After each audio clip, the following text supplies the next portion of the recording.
Good evening. I'll now call the City of Cannon Falls City Council meeting for Thursday, November the 8th to order. Roll call, please. Councilmember Duncan? Here. Thomas?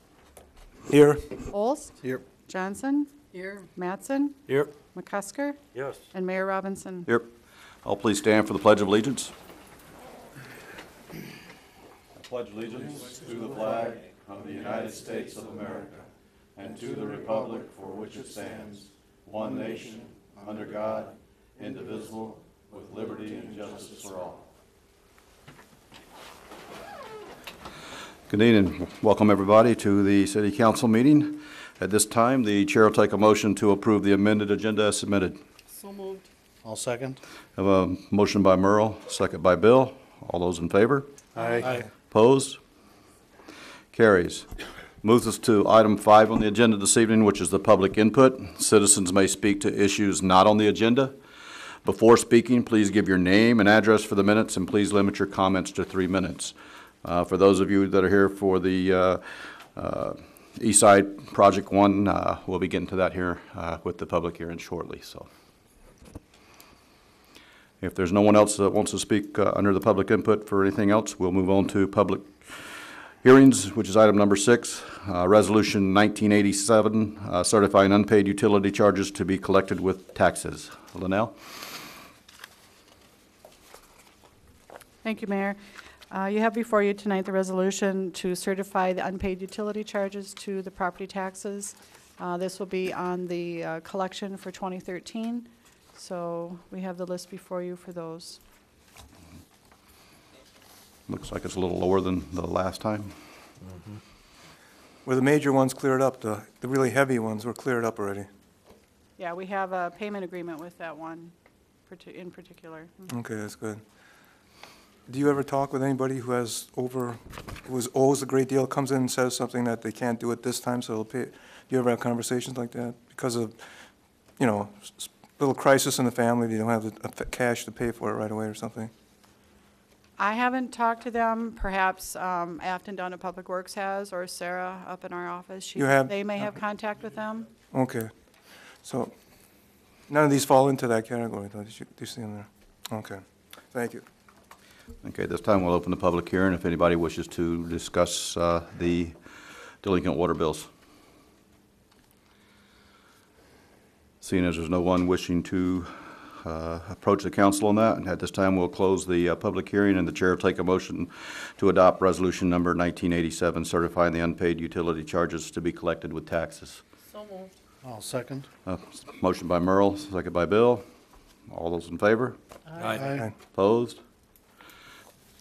Carries. And that brings us to item B under public hearings, which is what everybody is here for tonight. Resolution 1988, ordering improvements in preparation of plans for the East Side Project 1. And Mr. Reeves. I'll turn over to Greg. Okay.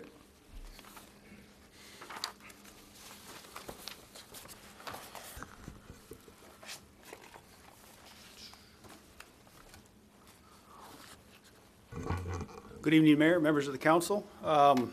Before you tonight is the feasibility report for the East Side Improvement Project, East Side 1.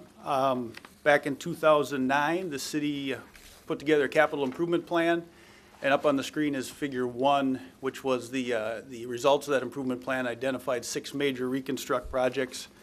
The West Side 1, which was just completed this year, is over here, W1, and East Side 1, which is over here towards the school, was identified for construction in the plan for 2013. After meeting with Public Works this summer and taking a look at their issues with the infrastructure, the project area for East Side 1 was improved, or was adjusted to include basically everything north of Minnesota Street, and then the 3 blocks here south of 19 down on Oak, Vine, and Hoffman. And then phase 2 of the east side, scheduled for 2017, is basically Minnesota Street from the school all the way over past Bridge, and then the blocks of Cedar and Grove and Almond from Minnesota out to 19. So the project area is shown here in blue, and it's basically everything north of Minnesota and then these 4 blocks south of 19. In the area, Most of the streets are bituminous surface. Most have curb and gutter. As part of the 2009 capital improvement plan, all the streets in the city were rated for pavement condition. The streets in this project area were rated anywhere from a 2 to a 7 on a scale of 1 to 10, 1 being deteriorated and poor, 10 being newly constructed, a brand new street. So 2 to 7. We've got some bad ones, and we've got a few that are in good shape. Hoffman, a portion of it here is still gravel, actually. Probably the east half to 2/3 is actually gravel. And Oak and Vine, south of 19, do not have curb and gutter now. Neither does Cedar here between Water and 19. In the project area, the sanitary sewer in some areas is PVC. In most of the areas, especially up in this part of the project area, is clay pipe with we've got some sags, we've got some protruding joints, and we got some root issues. The city has a couple of blocks that are difficult to maintain when they do their yearly maintenance on them on the sanitary sewer. The water main consists mostly of 4 and 6 inch cast iron pipe in this area. We do have a few dead ends in Stoughton and in the cul-de-sacs. And there is a number of water main breaks that the Public Works has had on Water Street in the 400 to 600 blocks. The west side, the west end of Water, going towards Bridge and Cedar, has newer sanitary sewer and water main and has a lot less issues with it. So majority of the infrastructure, the sewer and water replacement, is up in this area. And then these 4 blocks down here, we have a couple of dead-end water mains and we have some undersized mains.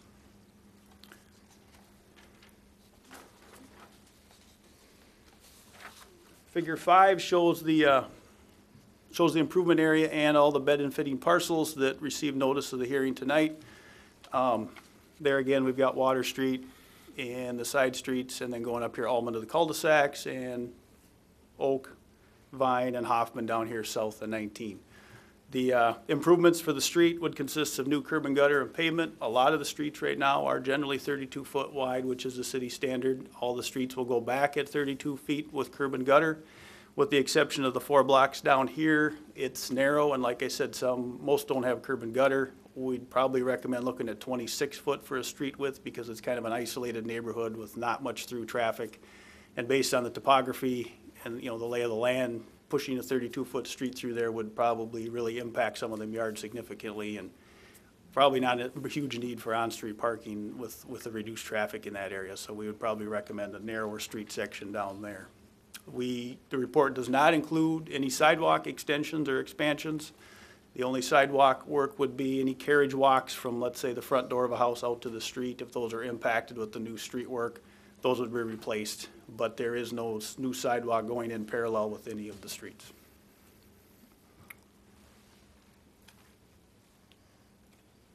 The storm sewer improvements. Currently, there's some storm sewer down here at Bridge at the bike trail. There's storm sewer in Highway 19. And then there's storm sewer right now in Grove and also in Almond. In Grove and Almond, where we'll be doing the water main and sanitary sewer replacement, we will have to remove and reinstall the storm sewer in those areas because it'll be too close to the trench in most cases, and also to adjust the new structures to the new curb line. So there'll be storm sewer improvements over there.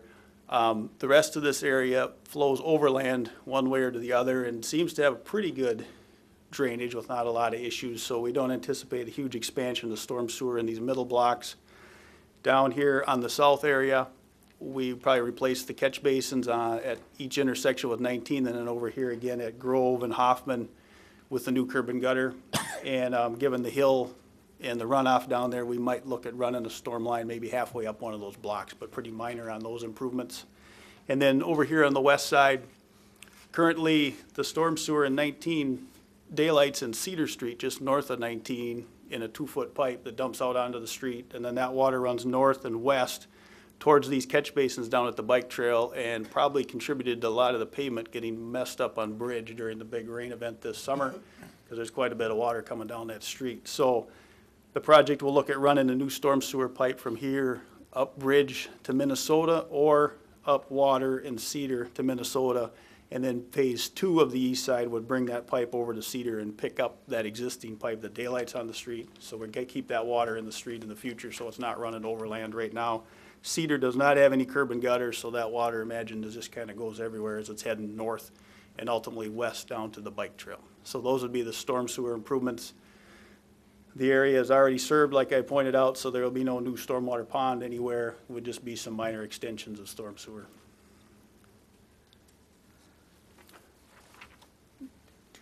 The new sanitary sewer, as I mentioned, most of the sanitary and water main improvements will be on the east and south portions of the project. New sanitary in Vine, Grove, Water Street, Almond, and up to the cul-de-sac, highlighted in yellow here on the map. And then also in Oak, Vine, and Hoffman down south of 19. The yellow or gold color, if you will, would be the new water main improvements, where we'll have a new loop in Vine Street, a new loop in Grove up to Stoughton, and then replacing the existing water in the other areas with a new 6-inch water main, new 1-inch water services from the main back to the curb stops in the yard, replace the curb stops. Sanitary sewer improvements would consist of 8-inch PVC with new concrete manholes, and there again, the service lines would be replaced from the main back to the property line, very much similar to the West Side project. The area is pretty much built out, so there's no need to expand or increase the size of the sanitary and the water. A 6-inch water is gonna more than serve the area for maintenance, flushing, and domestic use, so we don't have any increase in size there other than going from a 4 in some of these areas to a 6, which is now recommended by the health department as your smallest size. And then eliminating a few of the dead ends like we have down here on the south end, and like I mentioned in Grove, up to Stoughton.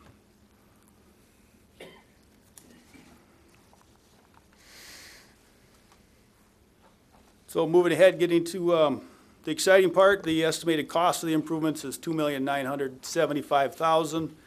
The city assessment policy, this would follow the 429 assessment process, which assesses a portion of the project back to the benefiting properties, assessing 20% of that project back to approximately the 104 parcels, and doing it on a unit basis, basically on a per lot basis, similar to the West Side project, where one house, one assessment. Because we have a couple of different scenarios on the improvements here, we have 3 different assessment amounts. The folks with the full reconstruct sewer, water, streets, and storm, which would be the south, and then this whole area, their assessment at 20% works out to $6,396 a unit. Over here at the 3 blocks of Cedar, Water, and Bridge, where we anticipate storm improvements, street improvements on Cedar, and also Water and Bridge. That assessment for those folks works out to, oh, there it is, $5,061 a lot. And then the 300 block of Water Street here, where we've got some bad pavement, but the sewer mains are fine, the water's fine, the storm, the drainage is fine, and the curb, that'd be a mill and overlay section. Those 8 parcels at 20% of those improvements works out to $625 a parcel. So assessing 20% of the improvements ends up with a total assessment amount of $595,000, and then that leaves the city's share of the total project cost at $2,380,000. And we'll take a quick look at the schedule here.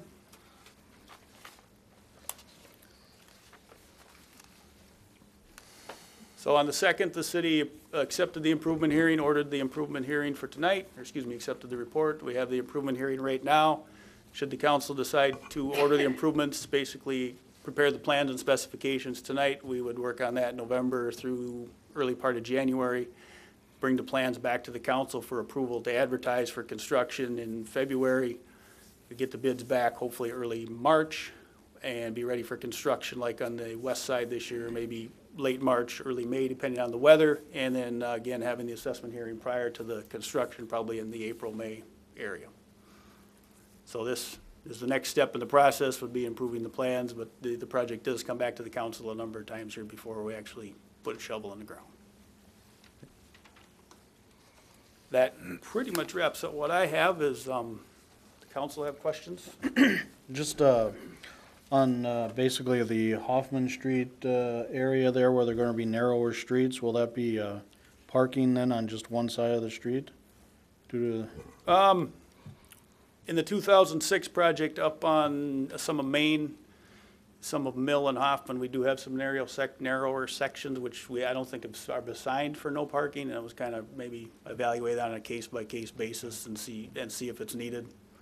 The few times I've been up there looking at the project, I haven't noticed a lot of on-street parking now. You know, seem to have enough room to park off-street, and 26 feet still is fairly wide Okay. for it. So at this point, I probably wouldn't recommend it until maybe it became a need. Greg, if that project ever would come alive again behind the school and development there, are you taking that into consideration? The project behind the school or east of the cemetery, over here south of the school, Leroy? No. North side of the school, north side of the school. Between the trail and the school, the old 40 down there? Yeah, those improvements as far as the infrastructure would probably come off, well, there's a sewer main that bisects that stretch, so the sewer wouldn't come through here. We might loop the water back through here and maybe the street up here, but the cul-de-sacs are gonna basically remain the same, the curb lines will generally remain the same, so this could be extended as a through street in the future. Nothing we do as part of this would prohibit that or impact it, but yeah, I don't see it as an issue. Okay. Is the, on the sewer, not the roads, but on the sewer and water, Greg? How many real trouble spots are there on this, inside the project? And how would you rate them? I mean, the worst spots there. Real trouble spots, that might be a good question for Public Works. I know there's several blocks of Water Street where they've had a number of water main breaks recently, and there's several blocks of sewer that have issues being cleaned. Yeah, that's correct. There's several blocks that we have a real root problem with the sanitary sewer right now. And as Greg mentioned, Water Street, there's been numerous breaks just in the past few years on Water Street. How many homes would that affect right now? Well, probably half of that project as far as water mains, all the easterly half. The sewer mains, I would say it'd impact a quarter with the real trouble spots that we just cannot hardly get through with equipment because of the ruts that we keep encountering. How many calls you have during a regular year on that? We typically don't. We go out and try to be proactive with that, cut the ruts ahead of time so we don't get the backup. Okay. Yeah. Aren't there a few over there on Water Street that when you guys do the flushing, that it backs up into some of the houses? There are some issues with, we do blow toilets when we do the cleaning in some of those areas. Yeah, there's several in that area that the air pressure comes up through the toilets. And this will help alleviate.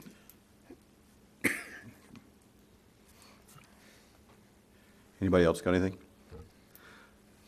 You know, Tom can speak to that, Greg certainly can, but one thing you gotta think about is the more root problems you have with the clay tile sewer, the more them guys go in there with the machines, the more the tile itself gets damaged. Once the glaze is off the tile, then the deterioration goes fast. And clay tile has always been a real root problem. So any place you got clay tile, you're at a critical stage of replacing it.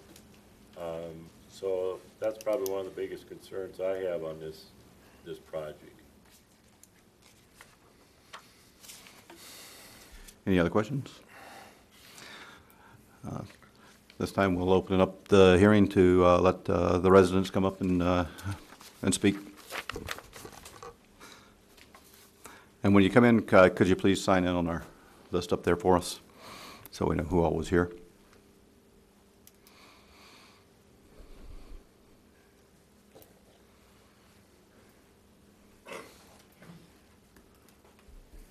My name's Tim Koss, and I have a house on the west end of Water Street.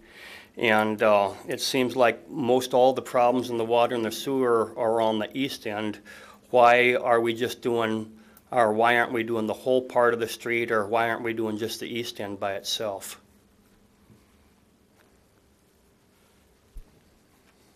Greg?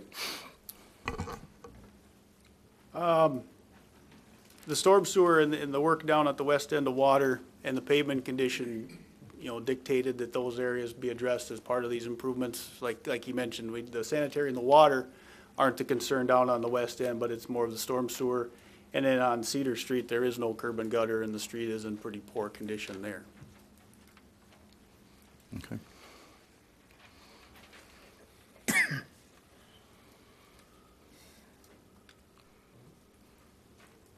Anyone else?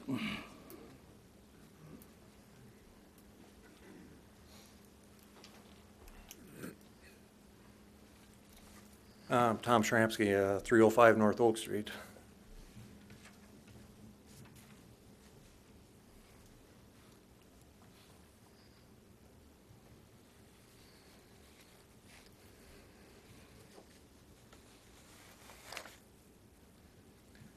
I guess I have a number of concerns. Of course, it's always about money.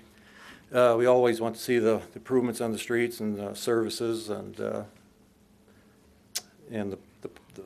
my location there, and I'm just wondering, is that just charged per house or per lot? Which one's yours again? I'm on Oak Street. I'm right here, We're just doing it on a per unit basis, so basically per Yeah. house. per house. Yep. Okay, and I know you talked a little bit about where some of the problem areas. I've been there for 34 years.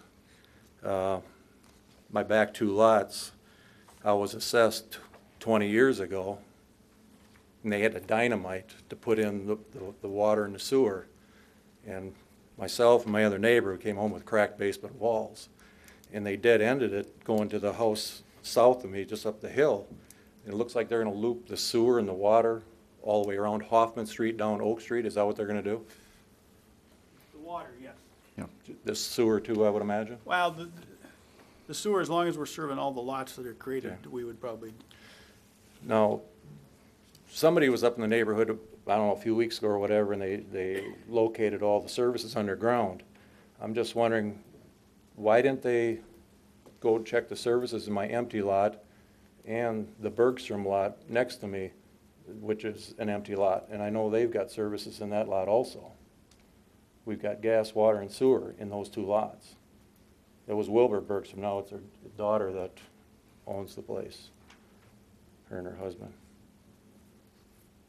And the other thing is, this Hoffman Street is gonna be a narrow, it's a single lane road pretty much right now. Is this gonna be how wide a street, 26, 32, what was it? 26 from the curb to curb is what we're looking. 26, okay. I'm assuming that's all gonna be coming, the width of that is gonna be going north then? We tried to center it in the right of way or center it on the center of the road now, Well, right now, we have a manhole that's to the in, north side of where it's the in road is. in my yard and my neighbor's yard. Right. We got a manhole down in that Yep. little ravine there. I guess what I'm wondering is how far that street was gonna go down that way, and am I gonna be losing some of my boulevard trees that I planted all around my house on Oak Street and on Hoffman Street? What do I expect for landscaping? And on this corner right here, which they have a little trouble, especially in the snow plowing in the wintertime, especially last winter, the one snowstorm we had, my yard there, I mean, what's gonna be, if that's gonna be a little wider street and coming further north, is there gonna be some type of retaining wall put in here, or what's gonna be put in there? Some of those questions will come out as we do the design. Ideally, the streets are centered in the right of way. That's not always possible. Like you said, we got sewer that's probably to the north of the right of way here rather than being in the center. So the reason we're recommending that maybe a narrower street here is also to minimize impact to the yards. We would try to center the expansion, if you will, each way. But if one side of the road is up high and the other side of the road is low, we'd probably split the difference rather than shove it all one way or the other. But if we're up against the right-of-way on one side and not the other, we'd probably keep the work within the right-of-way. To the trees on the west side, wherever we impacted boulevard trees, whether it was because of the street or the water sewer service replacement, we replace them with new trees. Granted, it's not a mature tree that you're probably losing, it's a smaller one, No. but it's. I'm more concerned about my west side trees than I am my south trees. Okay. And we would try to minimize the impact of the trees, but if it's the sewer and water service replacement that goes under the tree, the tree would have to come out. We'd put a new one in, but granted, it's gonna be a smaller one that probably was there. So anyway, I want to get back to the property there, the other back 2 lots. Is that going to be stubbed off for, if there would be future Yep. development, or would I be assessed for those extra lots then too, or no?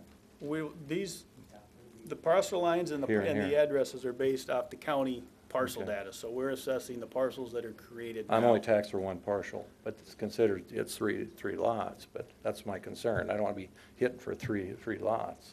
We're stubbing it out for the lots and the houses that are there now. Okay. And I guess as long as we're talking about it, I am still concerned about, you know, I paid for those assessments in this lot right here. And future council people and administrators said, just consider it as a future investment, Mr. Shramsky.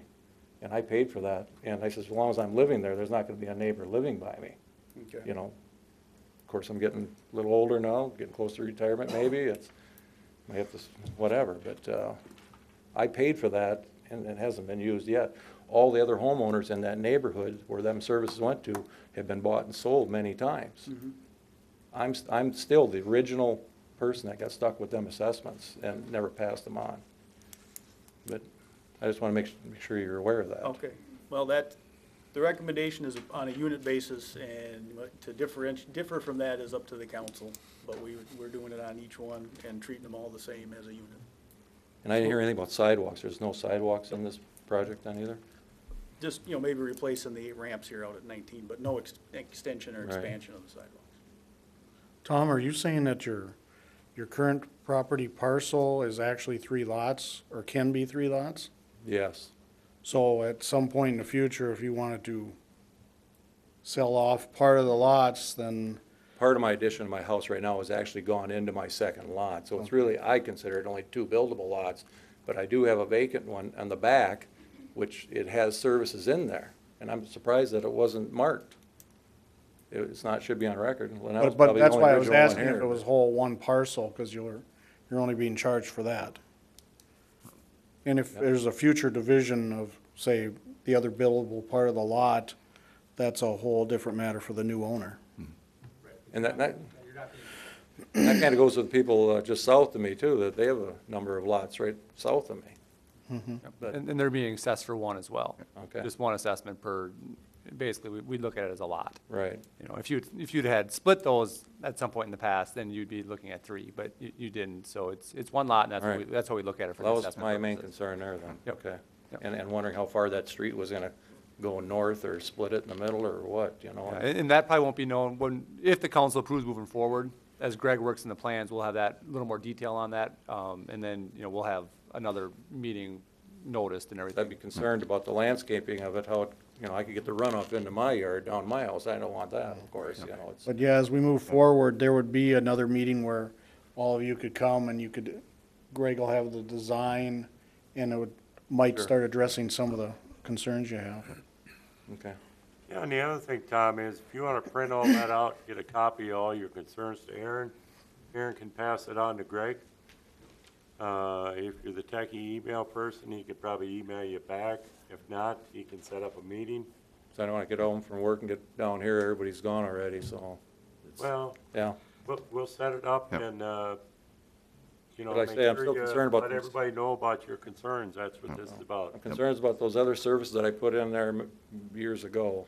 And is that just water over the dam, or Well, no, I mean, if there's existing services there, we would replace those. there's services there, but there's not a house there? No, but the And my neighbor's services are got the there. same thing. Yeah, if the services are there, we'll replace those as part of the project with the new ones, what we just talked about, right? The lines and the boxes, we'll still replace those. We're not gonna tear them out and leave them. Not an additional cost to me for that. No, no, like you said, you paid the assessment for originally, and we're replacing the original one Sure, that was she's got it done. on record somewhere. She's the only original one here.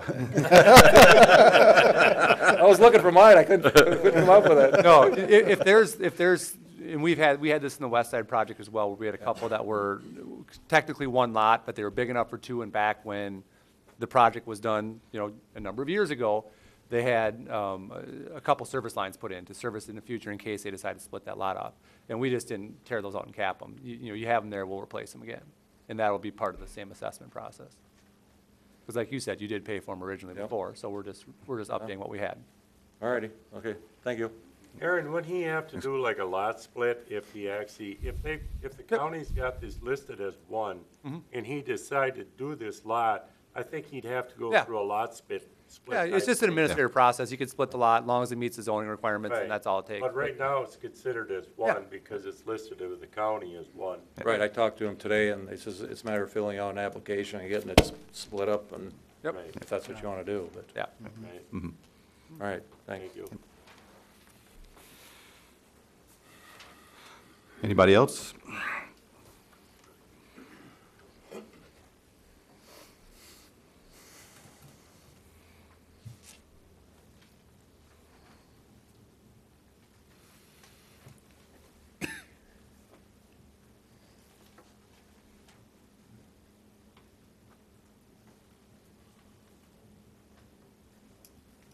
Yes, I'm Larry Dammer. I live on North Almond Street on, I guess, the heaviest part of this project, from what I understand now. I just have some questions. And the questions I've got, I'm curious about those of us who have, there's a number of other neighbors also have been assessed already on curb and gutter.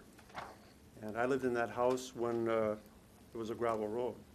We paid for street, curb, and all those improvements one time already.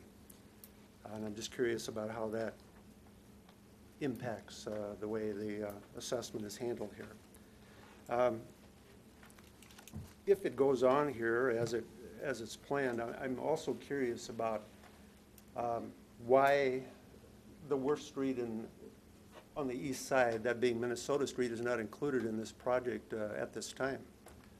I don't understand why you would dig it up and we drive through the mess and we have the machinery in the neighborhoods, and the worst street in the neighborhood is not being fixed at this time.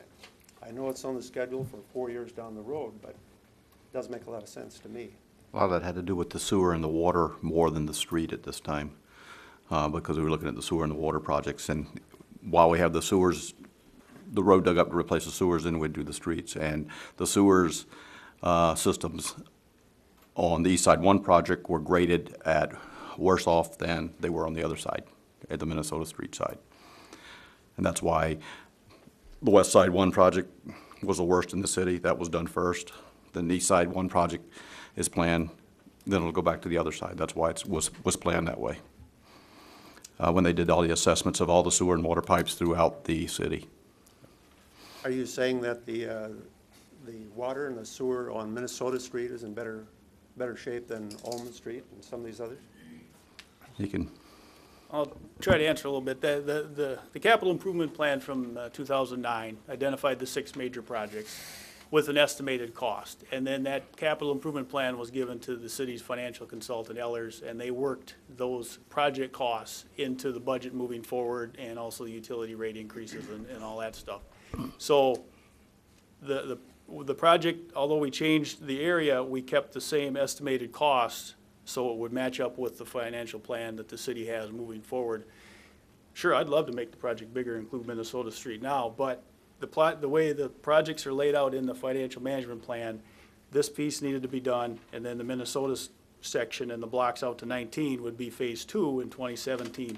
And then on the practical side of that, yes, it might be the worst for the most part, condition-wise for driving. We don't want to replace Minnesota and then come back 4 years later and drive over it with our construction equipment and do the work behind it. We're kind of working our way out of the corner rather than paint ourselves in a corner with the improvements. Yes, but working out from the north side south, if you're going to do Almond Street, you would be working out to Highway 19. Also, it slopes towards the river. So why would you be running all the unimproved roads and gutters and no curbs and so on down, over, across, and down the new streets? I don't understand that. Also, it's been, at least in the projects I've seen in this town, if you get the project to be a little bigger, that has the possibility of dropping the cost per lot, does it not? There is an economy of scale once you get the project to a certain size, but a project, this is, like I said, this was generally the cost in the capital plan from 2009. And if we get a lot bigger, we might run the risk of not getting it all done in one summer, like the west side where we had to do it in 2 summers, and the council would like to get back to doing just the project, get it done within the summer. Yes, if it's a bigger project, we could ask for more construction equipment and get it done, but then we're really gonna be impacting that whole neighborhood rather than just portions of it now and portions of it in 2017. But, you know, the size of Minnesota Street, when you, in relationship to the other, it doesn't seem like it's that great of a scale there. But the cost per lot seems to me would, there'd be some difference there. Plus, you're looking 4 years down the road, everything goes up in cost. It will not be 63 or whatever it is, it'll be more, you know, for those people. And so I'm just curious about that. The other thing is, if you're digging the curb and gutter out that we've got there, those of us who have some irrigation systems along the curbs there, what attention is paid to those? A sprinkler system or invisible fence for your dog, if it's out near the curb, it is in the city right away, and the city does not need to repair that if it's damaged during an improvement. Now, what we've done on the west side project is we'll work with the homeowners if they, you know, let us know ahead of time that they've got a sprinkler system. We'll have them pull out the heads, because that's the expensive part, and then maybe cap the pipes back in their street, in their yard a ways, and zone that piece off. And then we were even able to work with them once the new curb goes in, you know, give them some time to get a new pipe in behind the curb before we sod the yard, and then you get it back into place. So we try to minimize the impact, but if those type of improvements are out in the right-of-way, they're kind of at risk, because that's the city's right-of-way, and they don't have to repair them at the city cost. But we'll try to work with you to minimize the impact on those. And get back to the earlier question and future meetings, you know, if the project moves forward, we would have at least one open house where we'd have the plans before we started the work. Once we had maybe a schedule from the contractor, and these type of things we'd like to get out in the open ahead of time, so we can, before they dig up your sprinkler system and yank it out from the house, we know that ahead of time. Is there any extra cost for hooking up the sewer, hooking up the water? Is it all built into what numbers you have quoted here? There's no separate charge for water hookups? No, you folks are already hooked up and served by the city, so during the process of replacing the water main, you'll be on temporary water for a while. If anybody went through the West Side project in the last year and a half, saw blue pipe laying on the ground. The water's run through a hydrant and then back into your house through a hose bib for a period of time. But the cost to do that and the cost to replace your service line and reconnect your services out at the curb stop are all built into this project, because you're already getting the service. We're not gonna make you pay a second time for the service. It's all built into the project, so when it's all done, everything's hooked back up and everything is completed. Well, second time for the service, again, I'd like to have the council think about that situation. Those of us, there's quite a number in my neighborhood who've been there when that curb and gutter was put in. Well, and I think we had the same issue when we had the West Side project, but, you know, the reality is that there's only a certain life expectancy for any sort of infrastructure project. So when we install roads, curbs and gutter, you know, it has to be reasonably expected that, you know, if you're in the home for 20, 30 years, you probably will see another round of improvements happen where you'll get those assessments again. We had a few, if you remember, residents in West Side that had the same issue, that they paid assessments once before. West Side didn't have much for curb and gutter over there. But And they had. I would dare say that they've never been assessed. But they were assessed for streets, water and sewer lines, and that was their issue. So that was, you know, where they came in. But it's a very similar situation where, you know, if you are in a home for an extended period of time, you can often expect to see that assessment life cycle roll over and do it again. And then, you know, when we talk about cutting Minnesota and where, you know, one of the main issues is financial. You know, the city is assessing 20% of the project cost. That's the bare minimum allowed by state statute to do a project of this sort using assessments. You know, some cities have different formulas where they'll assess up to, you know, 40 to 50% of street to adjacent homeowners, because these are considered neighborhood streets. They're not considered thoroughfares or anything like that. So, you know, their policies look at it as, well, it's only this residents in this area using it, so they should pay more for those. We've tried to keep it as simple as possible and try to keep the cost down as possible per home by assessing the bare minimum allowed by law. And then the hard part then is, though, is that, you know, with assessing 20%, the city still has to pay $2.3 million as a whole for the rest of the project, and that's about as much as we can kind of handle at a time financially. It's very similar to West Side project, and we were able to kind of map out of what could we afford to do within, you know, what the council feels is reasonable as far as being able to pay for it. And that's where we kind of came up with these numbers and how we have to split the project. So, yeah, it would be better to do a larger project, and it could lower the overall assessments per lot for individual owners, but the city's cost is gonna go up much more. You know, we will have a larger share of that. We're still only assessing the 20%. You might be able to spread that cost out over another 10, 20, 30 homes, but we still have that increased cost. So it's just not financially feasible for us to do larger projects all at You're saying the once. city's cost would be larger in the year you do it, but overall, and over a 4-year period, the city's cost would probably drop also. in It's hard to relationship say, you that. know, we can't predict what construction costs will be in understand that, 4 but years and things like that, I but, would be curious about what those numbers would be. you know, because right now, if we try to do that, you'd be looking at, you know, an overall, you know, potential tax levy increase that would be, I don't think, met favorably with the other residents of the community who are paying 80% of this project cost. So what we've tried to do is just keep it as realistic as possible for what we can afford. And yeah, there's always economies of scales if you can go bigger, but the hard part is you still have to pay that bigger amount. It may end up being cheaper for that portion now than it would be 4 years from now, but the problem is we can't afford to pay all of it now. So it does get difficult when we try to do these sort of projects. I mean, the nice thing would be is just do the whole city, you know, get it done, you know, in a, you know, a couple year time frame and just have a lot of work going on at once. But it's not feasible for us to be able to afford to do that. We can't just fit it in with the normal operations to be able to add projects that size, so. So you wouldn't be able to finance that, you're saying, with? Well, you can finance it, you just have to pay for it then. And Well- is the city willing to raise the tax levy by, you know, a large percentage to cover that cost? Instead of trying to break it down, phase it in, and not have them all added on at once. And that's what So we're if you trying to look do, at is a- ease them in. If you look at a period of 5 years, you're saying that it would be higher priced for the city to do the whole project, say the whole East Side project,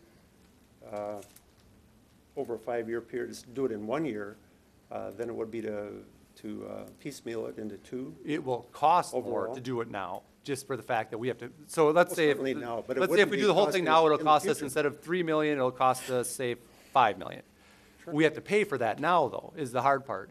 And to pay for a $5 million project now means that we have to increase our levy by so much over the next 5 years until we get to the point where we'd be doing the second project.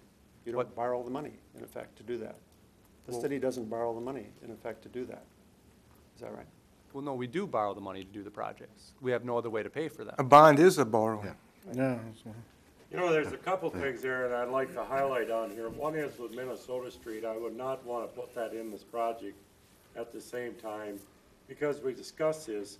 The biggest issue we have with Minnesota Street is getting it done in a amount of time that keeps it open to our school and stuff. So that is an issue there. The other thing is, with the money thing, there is a plan that's been developed for quite a few years that we do have bonds going off in the next 5 years, the next 8 years, and the next 12 years or something.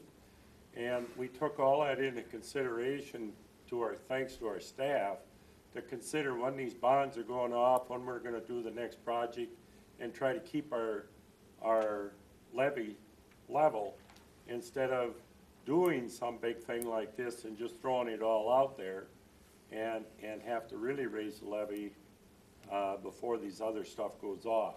So a lot of this has been considered in here. I don't know if that helps answer your question, but the Minnesota Street thing, one of our big concerns there is that you get that dug up and with school going and you don't get it done, then we'd have a real problem. Yet if you bring enough machinery in, I think it would be done. But Well, the bigger, That's right. I the bigger can't, usually speak to gets that. more too. I mean, Say again? I'm saying you get to a certain point, there's so much an hour per machine going in there. You know, I understand what you're saying, but also the numbers go up too, the bigger the project gets too, so. It also becomes more of a management problem. There's other issues in there. All right.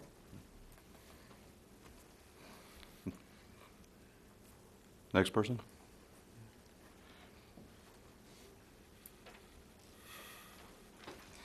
If no one else is, I got one. One more.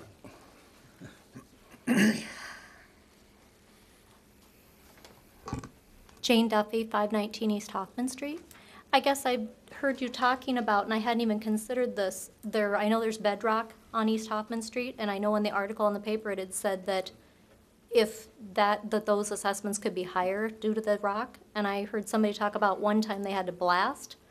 Do we have concerns about our foundations? How are they gonna get through that rock? What's their plan? Gene, what, Greg? Engineer's right there. In the 2006 project, the Second Street area, we had the same issue where the pipes are in the ground, but they're in a rock trench, and we need to widen that out to replace the pipe. Most of that work, they were able to hammer with a hydraulic hammer on the backhoe. It's kind of annoying sound to listen to. But if you remember back in 2001, when Third Street was replaced by the bank and by the City Hall, when it was on Mill Street, they did blast downtown right next to the bank. We blasted twice a day for several weeks. And when that is anticipated as a potential part of the project, we'll put in a building condition survey. The contractor will need additional insurance, and he'll do a precondition survey of all the facilities and houses around there, looking at basement walls specifically and stuff like that. And then we'll notify the folks if we are indeed gonna blast. And right now, I don't know if we anticipate blasting or not, but you're right, there is rock in there. The soil borings have showed us there's rock in there, so we're gonna anticipate it. We have some costs for rock excavation in these numbers. And the next step then, as the plans are developed and getting the bids in, then we'll have a better idea what that real rock number is there. But based on the 2006 project, we're, fairly confident that we have some of the rock accounted for. In that project, we didn't blast, they were able to hammer it out. I would anticipate if it's the same situation where we've got about a foot and a half trench with a pipe in it, we need to make it 3 feet, they could probably hammer it off each side and it'll fall into the middle, and rather than having to make a complete new trench, then I'd say we probably have to blast it. But if blasting is anticipated, we put provisions in the specifications that the contractor has to have the insurance, has to be bonded for that, and has to do a pre-condition survey and have all that accounted for. Would the assessments be higher then? Than what you're giving us here? What the process was with the west side, once the project is let, we get the bids in and awarded, then we take the bid cost of the low bidder, and that's what gets assessed. And the city rolls the dice a little bit when they do it that way, because if they encounter more cost during the project, that just ends up being the city cost, because then your assessments are locked in at what that assessment was. Okay, thank you.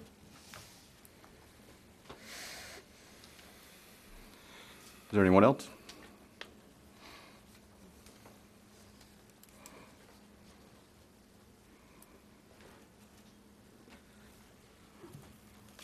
Greg Miller, 320 on State Street. I'm right on the corner here, and I've already paid for my sewer and water when they did 19. So I'm concerned about paying for sewer and water costs. And then my other concern is if Oak Street is actually offset on the south side of 19, and are they going to straighten that out and move it over where it's supposed to be or not?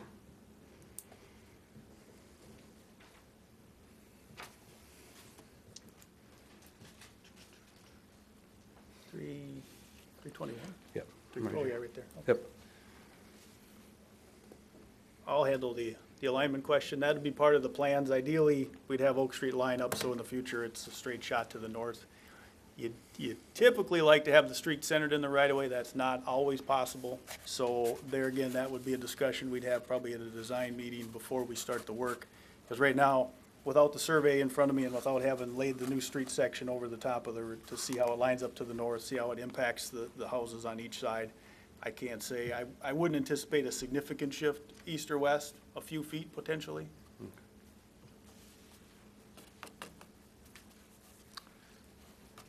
What was the first part of the question was about the assessments? Yeah, I've already paid for my sewer and water when they redid in Highway 19. I hook up to the Highway 19 sewer and water. Okay. So I'm wondering if I'm gonna get assessed the $6,000 when I've already paid the assessments when they did the Highway 19 project. Greg, how do we handle that if they hook up on the 19 side? Was that the 2000 project? Like 2000, 2001 probably, yeah. Well, we could bring a couple options forward to the council if that's the case. Yeah, because my assumption would be then is that if you're not hooking up on that side there, we probably shouldn't be doing that assessment at that point then. if they just did it, especially within 10 years, which our current policy talks about a little bit, but Does the house face 19 there? are there other ones over there that would also be affected that way? I believe the one across the street. 320, Potentially, looks like potentially 4. I Yeah. don't know about those two. do we know if all those hooked up on 19? Yeah. We probably have to, we probably want to check on that and see, because if they do hook up to 19, we should probably remove that water and sewer portion of the assessment from those homes, since they just did it basically 10 years ago. Yep. A little more, but still, you know, within that time frame, and, you know, still. Well, once we get into the plans, we can figure that out, where if indeed his services are replaced, or some of the other ones in a similar situation next year, or if we don't have to do it, then maybe we adjust that portion of those lots. Right, and if we do that, we don't do that till the actual assessment hearing, so, for construction, so Greg and the other possible affected properties will know before then. Right, oh yeah, you'll definitely know before we can figure that out, but yeah, that would, I would assume that only makes sense then if they're not getting that, that service, well, we can take a look and see. Anyone else?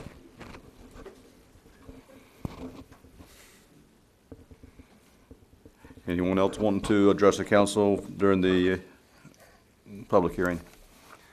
If not, at this time, we'll go ahead and close the public hearing, ordering improvements in preparation of plans for the East Side 1 project. Any further discussion from the council? Just one, the amount of money it would add to the debt that we already carry, that's been figured in, correctly? Yes, we that have it would- in the financial manager plan, which we'll give you an updated one at the next meeting to take a look at, but if you remember the past ones, it is factored into the plans. We've been planning on this one for, a few years, so it's factored into it. And again, we feel like it's reasonable and that we can, accommodate that increase in the debt levy.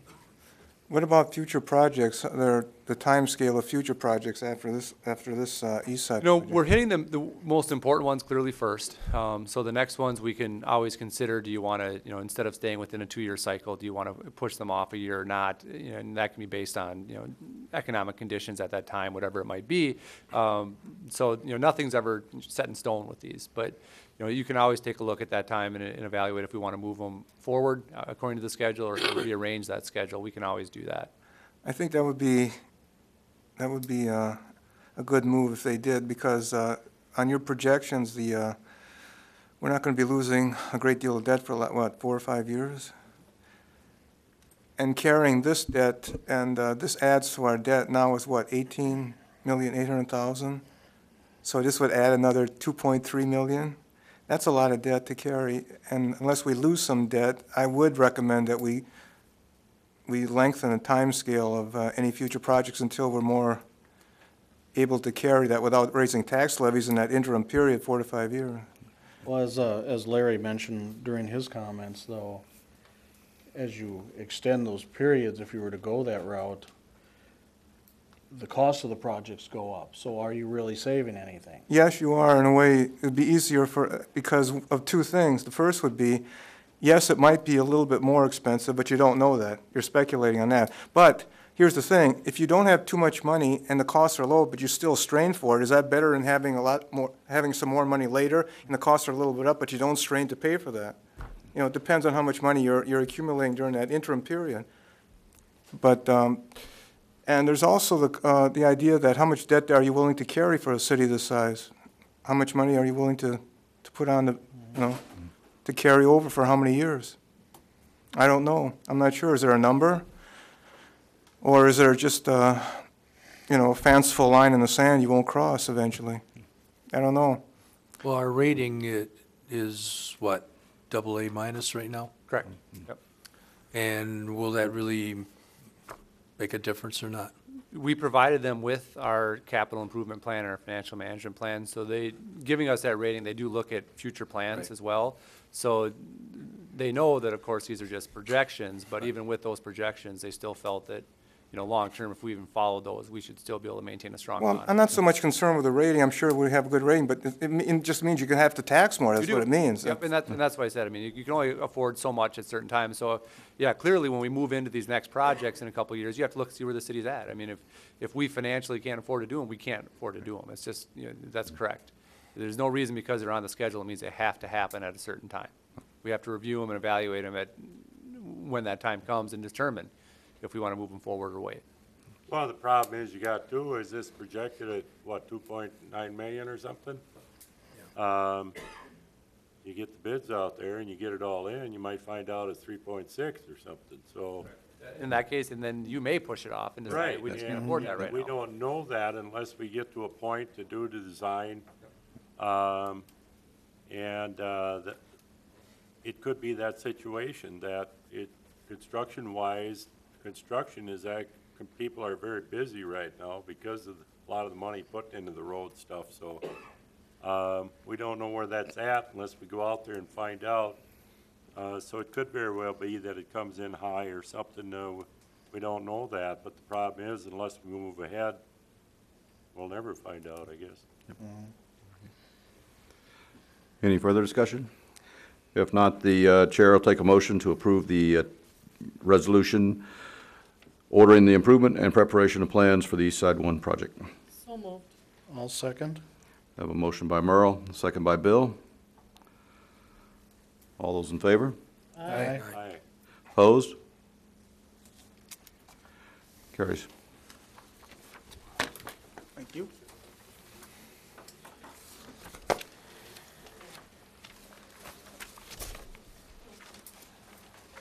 Thank you, everyone, for coming tonight.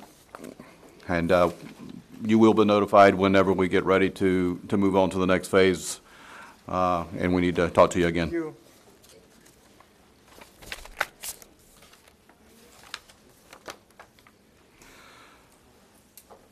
Okay, at this time, we'll move on to item C for Resolution 1989, adopting assessments for property cleanup. We had 5 parcels this year that we had to do some cleanup work on, basically, mowing, things like that. The lowest was $212, the highest was $405. We've sent out the proper notices to the property owners, letting them know that we'll have a hearing on it tonight. With them not attending, staff would recommend that we, go ahead and approve the resolution, adopt the assessments, and get those put on the tax rolls for those properties. Okay, do we need to open the hearing for a minute? Yep. Okay, at this time, we'll open the hearing for Resolution 1989, adopting assessments for property cleanup. Are any of these, Aaron, are any of these being contested by people, or? Nope, none of them even got back to me, so. Okay.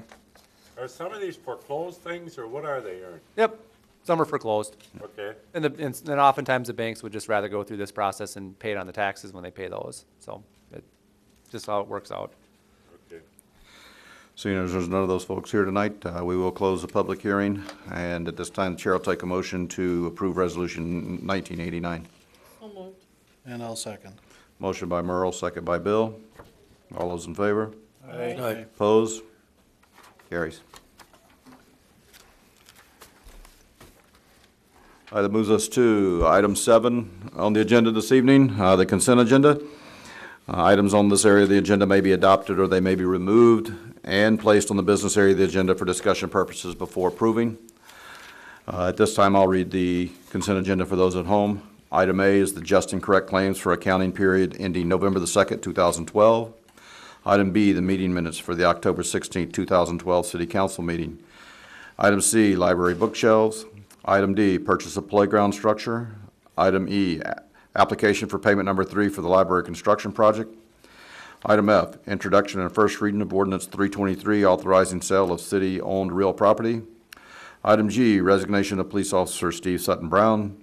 Item H, promotion of part-time to full-time officer. Item I, the authorized hiring of a part-time police officer.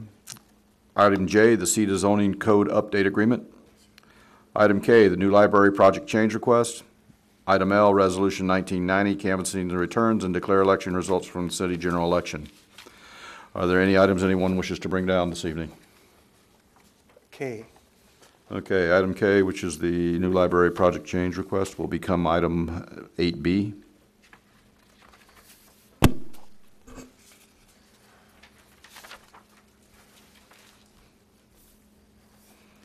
Any more?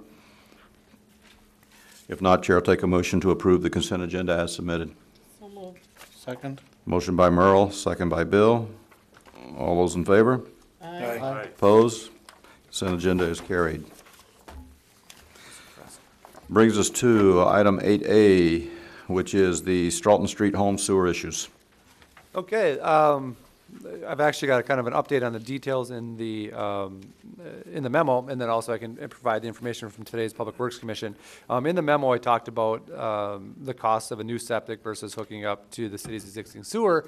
But since the time that I've done the memo, the property owner has had a contractor out to look at the property, and it's not physically possible to put a septic system on that property. There are certain setback requirements for a septic from water, from home, things like that, and it's just not big enough. It does not work. So septic's not an option. That's off the table. So that leaves us with what the Public Works Commission discussed today, was that it's roughly $20-some thousand for this home to connect up to city sewer. And the home itself was purchased for roughly $20,000. So clearly, economically, it doesn't make it feasible to force that action, because I believe if we did so, we would basically be looking at a homeowner walking away from a house. In that situation, you can't justify it. There's no way they can afford it. So what we've looked at as the alternate option is basically a holding tank for the property, which is a septic system or septic tank, but it has no outlet. It's an enclosed system that's buried. There's a light, I guess, above ground, and when that light goes off, somebody will come and pump out the tank. Really, it is the only option, and it is basically considered the last case best option in situations like this. So Public Works discussed it today. The Public Works Commission did recommend that we allow the installation of a holding tank on the property, and if the council agrees with that and approves it, what happens to happen then is that the property owner has to go to the county to get a permit for that, because the county is the licensing agent for septic systems, and the only way the county will allow this situation of a holding tank is if it's the last only best option. And so again, they'll have to review it and make that same agreement as we have, but I've talked to the county, and they do understand that financial hardship is part of the conversation of what is an option or not. So Public Works Commissions recommend that we allow the holding tank. It's clearly not an ideal option for anyone, but at the same time, if we want to help the homeowner out and allow him to actually live in his home, there really isn't much we can do, really besides this. How long would you have that holding tank there? Is there a time limit on these things for the county or not? Well, I mean, you'd have to have inspections, and I would assume it'd have a life expectancy till it breaks down, and then you put a new one in it. It'll last a long time. It will last a long time. On lakeshore property, this isn't unusual. Is that the only one in the city that we're allowing? This would be the only one we have in the city, correct? Yep. The other thing I'd ask, Aaron, is were we gonna include the water hookup? Yep, I forgot about that. The water line actually does run right behind the house, and there's already a stub to it. So as part of this, the Public Works Commission recommends that, in recognition that we're allowing them to put in this holding tank, that we do require him to hook up to the city water, which is easily accessible and is not should not be an issue to do. So the recommendation is allow the holding tank and be required to hook up to the city water. Okay. Any further discussion? Well, the one thing I forgot to ask on that this afternoon, if we require them to hook up to the city water, does that mean that they will, I guess we did discuss it. They'll have to pay the WAC part of it. They will have to pay the water access charge. And will that be, when we do new construction, we give so much money off a whole thing, that would not be affected by No, this is an existing home that was there. I don't see how that could qualify for anything. Okay. I think they're gonna have to pay the full price on it. No. If there's no further discussion, Chair will take a motion to approve or deny the request to install the holding tank, plus require the hookup to the city water. And I'll second that. Motion by Merle, second by Bill. All those in favor? Aye. Opposed? Carries. And that moves us to item B, the construction change request to provide insulation around the library director's office. And Is this necessary? Is this, could you look at this and say this was a dire necessity for the library? If you notice, it's not just around the director's office. How far does this extend? I figured it was mostly for you. Into Mill Street or what? No? Yeah, I think it was somewhat a dramatic oversight, and fortunately, the construction supervisor pointed this out. If you notice here at the director's office, directly behind it is the mechanical closet. So all of the HVAC systems are going to be noisily operating, and there's no barrier there. But one of the largest concerns with this is also around the work area and out into the, I guess, circulation area. There's no boundary for sound. So in other words, if we're in the work area making noise, or if, which typically happens, the patrons are in the circ area making noise, there's no barrier to buffer that at all. It's just sheetrock. So we would hear everything that was going on out front or in the work area. Didn't the architects figure this out beforehand? Yeah. Or what? Unfortunately, that was an oversight, so. Did Jerry bring this up to you, or did you Jerry- come up with this, or? Jerry brought this up to me. And what is, what's her name, Gail, our architect, what did she say about that? That wasn't originally figured in. I'm not sure we asked Gail. Okay. I don't remember a discussion with that. This was just a suggestion from Jerry, and It's necessary, you think? I'm assuming it's necessary. I'm not a construction person, but when he showed me, I mean, it's really just plaster wall, plaster wall. I hope there's not going to be a lot more of these change orders like these that come along. I mean, We don't anticipate anymore. I think it would be $800. we already got a little well surprise spent. from Bossart already for their extra $12,000. Remember? That's between us. Yeah, yeah, yeah. That was a nice Christmas present for somebody. I would not count this as a luxury item. It's going to save a lot of headaches. All right, quit whining. Look at Okay, this time Chair will take a motion to approve the change request. So moved. I'll second. All those in favor? Aye. Opposed? Carries. And that moves us on to reports. Mr. Maroney. Greg? Justin? Brenda? Chief? See, it's working already. See how much quieter he was? I just want to thank the council for, one, accepting Steve's resignation. We're sad to see him leave, but this is obviously an opportunity that he's seeking, but more so for providing the internal promotion for Mike Ayers. I think he's going to be a great addition to our department. And I'll get underway in trying to figure out how to backfill Officer Ayers' part-time position, but I really appreciate the council bringing Mike on full-time, and I just wanted to thank you personally. That's all I have. Tom? All I have, I just wanted to update you all on the FEMA work we've been doing this summer. It's about wrapped up, other than the walking bridge on the east side of 20. There's been some snags throughout that, some red tape, government bureaucracy to go through. But that will be bid out in the next couple of weeks, and that will be back in place by spring. But as of right now, we're starting to clear off some of these projects and get some payment back in. And unfortunately, we've had 3-4 different people to work with to keep moving them on, and so we got to kind of reinvent the wheel each time and explain it.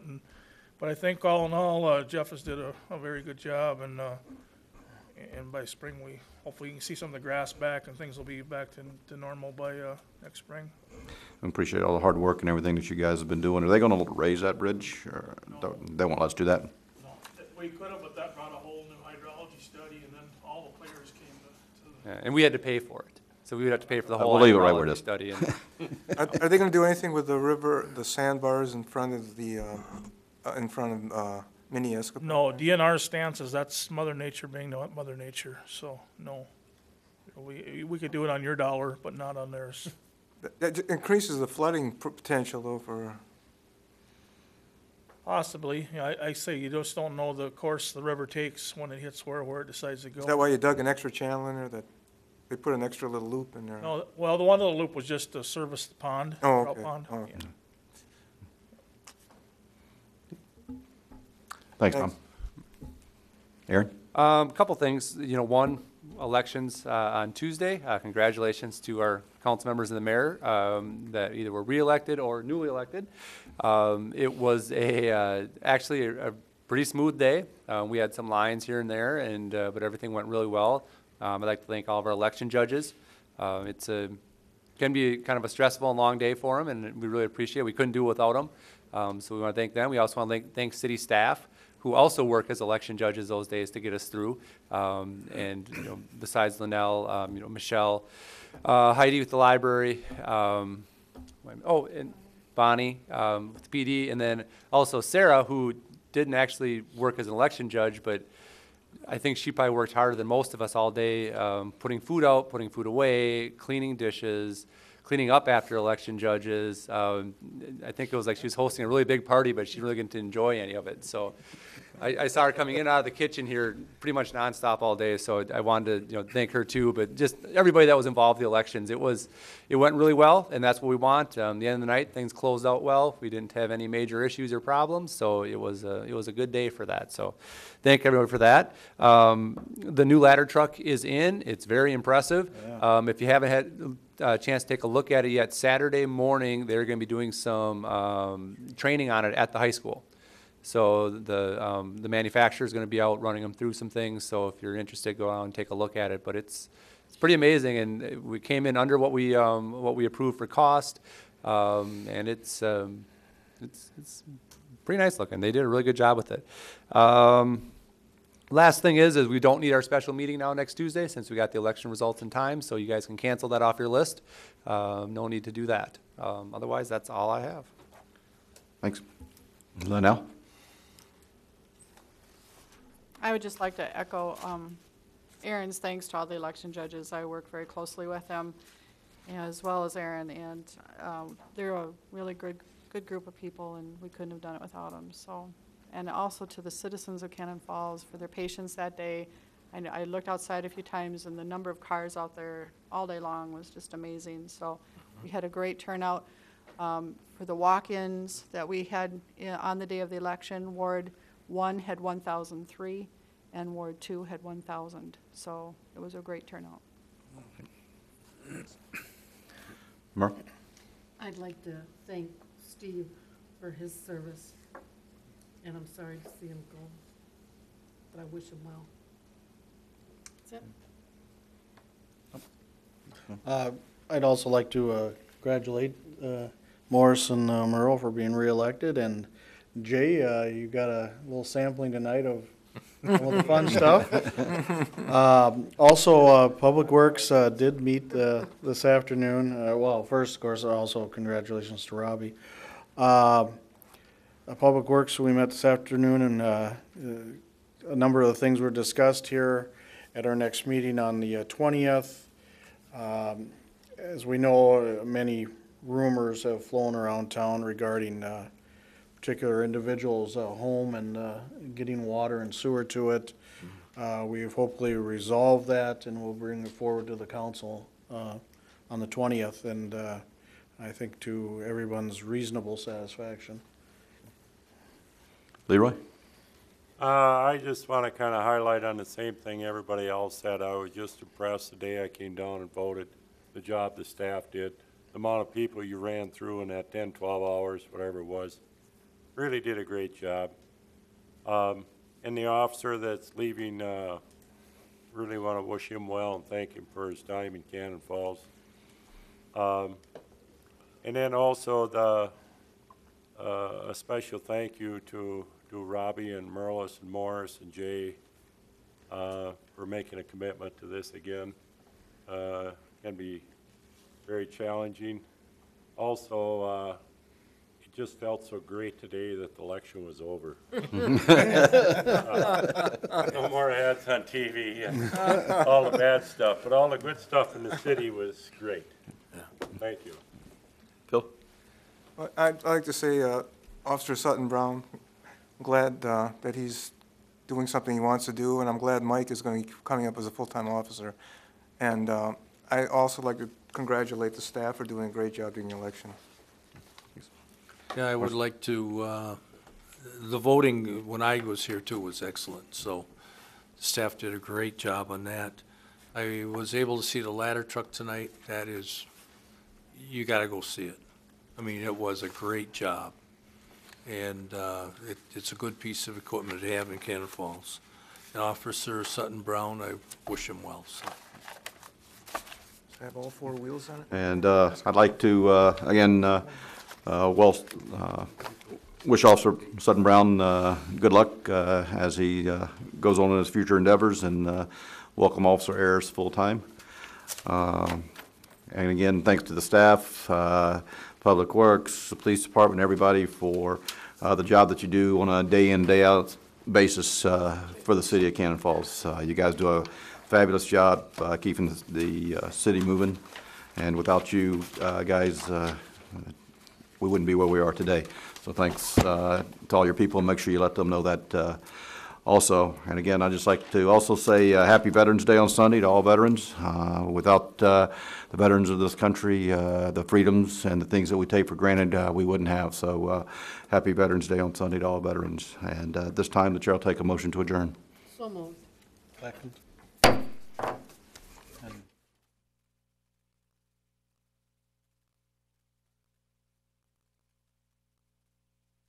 Work session. Good.